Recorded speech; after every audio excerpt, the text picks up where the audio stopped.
Hello everyone, today we will talk about how to fix or how to solve the problem of keeps launching on the application of Slack. You will click on settings, then you can click on apps, default apps, app settings. On above you can search about Slack app and you will click.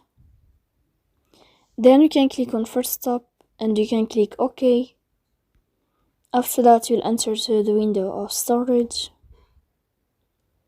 Here you can click clear cache.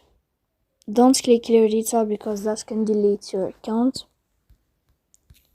In the end you can turn off your phone and you can wait a moment to turn on your phone again.